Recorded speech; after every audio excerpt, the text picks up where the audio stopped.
Ninakusalimu kwa jina lipitalo majina yote. Hili sio jina la mtu awaye yote, bali ni jina la Bwana wetu Yesu Kristo. Ninakualika katika mfululizo wa masomo ya mwongozo wa kujifunza Biblia, hii ikiwa ni robo ya 4 ya mwaka 2025. Robo hii imekuwa na kichwa kinachosema mafundisho ya imani kutoka kwa Yoshua. Na juma hili tunaenda kuangazia somo la 13, somo la mwisho la robo hii ya 4. Somo la 13 linasema chagueni hivi leo, kwa ajili ya Disemba 20 hadi Disemba 26. Chagueni hivi leo. Hii ni Disemba 20, Sabato mchana. Soma kwa ajili ya somo la juma hili Yoshua 24, Mwanzo 12 aya 7, Kumbukumbu la Torati sura ile ya 17 ya 19, Kumbukumbu la Torati sura ile ya 5 aya 6, Wafalme wa kwanza sura ya 11 aya ya 2, aya ya 4, aya ya 9, Timotheo wa pili sura ya 4 aya ya 7 na ya 8.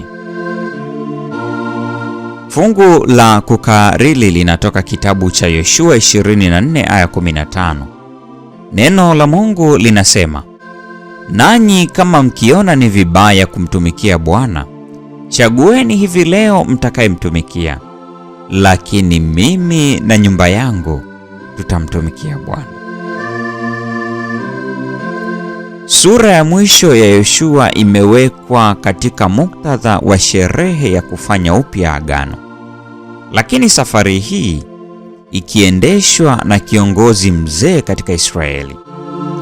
Ingawa si agano lenyewe, bali ni taarifa ya sherehe ya kufanywa upya agano, sura hiyo ina vipengele vya mikataba ya kale ya kifalme ya Mashariki ya karibu. Kipengele cha kwanza, utangulizi ambao mtawala, mwanzilishi wa mkataba huo, ametambuliwa. Kipengele cha pili, dibaji ya kihistoria ambayo inaeleza uhusiano kati ya mkuu na mtumwa. Kipengele cha tatu, masharti ya agano, kumtaka mtumwa kudhihirisha utii kamili kwa mtawala, msingi wake na motisha wake ukiwa ni shukrani. Kipengele cha 4, baraka kwa utii na laana kwa kuvunja agano. Kipengele cha 5, mashahidi wa ahadi ya mtumwa. Kipengele cha 6, thibitisho la hati kwa ajili ya usomaji wa siku zijazo, na kipengele cha 7, kuthibitishwa kwa agano. Yoshua yuko karibu na mwisho wa maisha yake. Hakuna mbadala unaoonekana kwenye upeo wa macho. Kufanywa upya kwa agano ni ukumbusho kwa Israeli kwamba mfalme wao ni Yehova mwenyewe, na kwamba ikiwa wataendelea kuwa waaminifu kwake, watafurahia ulinzi wake. Israeli haihitaji mfalme wa kibinadamu. Wakiwa taifa linaloongozwa moja kwa moja na Mungu mwenyewe, wanapaswa kudumu kukumbuka kwamba mfalme wao pekee ni Bwana. Soma somo la juma hili ukijiandaa kwa Sabato ya Disemba 27. Jumapili tutakuwa na mada nzuri inayosema mlikuwa pale. Hii ni Disemba 21.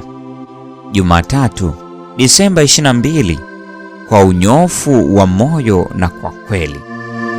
Jumanne, Disemba 23, huru kutumika. Jumatano, Disemba 24, hatari za ibada ya sanamu.